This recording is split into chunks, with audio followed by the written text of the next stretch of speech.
ఆ నలుగురు అధికారులు కలిసి శాంతం దోచేస్తున్నారా? ఏ పని కావాలన్నా చేతులు తడపాల్సిందేనా? రోజువారీ అవినీతి సంపాదనపై మీటింగ్స్ పెట్టుకుని మరి అందిన కాడికి దోచుకుంటున్నారా? పాలకులు ఎలా ఉంటే అధికారులు కూడా అలాగే ఉంటారు. మరి ఆ నలుగురు అధికారులు చేస్తున్న అవినీతి దందాపై అంతా ముక్కున వేలేసుకుంటున్నారు. ఇంతకీ ఆ నలుగురు ఎవరు?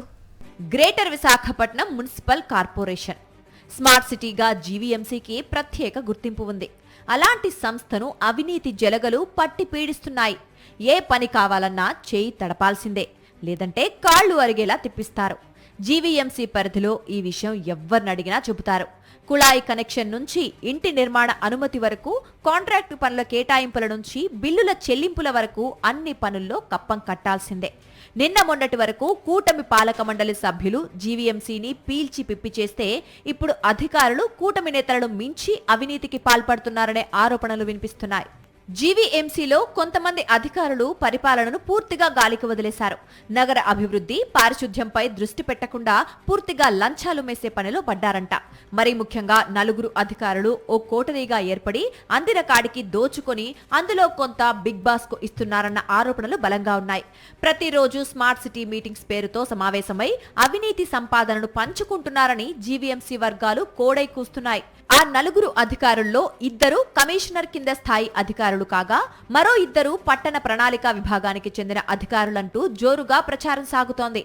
ఇటీవల జరిగిన కారుణ్య నియామకాల వ్యవహారంలో కూడా భారీగా ముడుపులు చేతులు మారినట్లు ఆరోపణలు వినిపిస్తున్నాయి. నిఘా వర్గాలు కూడా దీనిపై ప్రభుత్వానికి వివరాలు అందజేసినట్లు సమాచారం.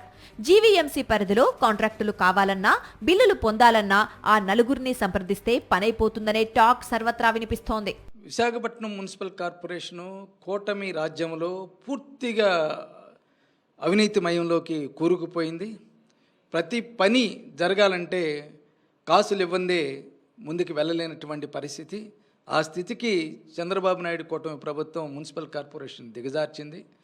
విశాఖపట్నం బాగా అభివృద్ధి అవుతుందని గొప్పగా చెప్తూ ఉన్నారు, కానీ ఇక్కడ ఇది అవినీతి కంపు కొడుతూ ఉన్నది. ఇక్కడ కొంతమంది అవుట్ సోర్సింగ్ ఉద్యోగులను ఏజెంట్లుగా పెట్టుకుని మరీ వీళ్లు దందా సాగిస్తున్నారు. ఆశ్చర్యకరమైన విషయం ఏంటి అంటే ఎమ్మెల్యేలు చెప్పినా వీళ్లు పట్టించుకోవట్లేదంట. ఇక చేసేదేం లేక వీళ్ల వ్యవహారాన్ని సీఎం చంద్రబాబు దృష్టికి తీసుకుని వెళ్లాలని కూటమి కీలక నేతలు భావిస్తున్నారని సమాచారం. మరిన్ని అప్డేట్స్ కోసం ఛానల్ ను సబ్స్క్రైబ్ చేయండి. నోటిఫికేషన్స్ కోసం బెల్ ఐకాన్ పై క్లిక్ చేయండి.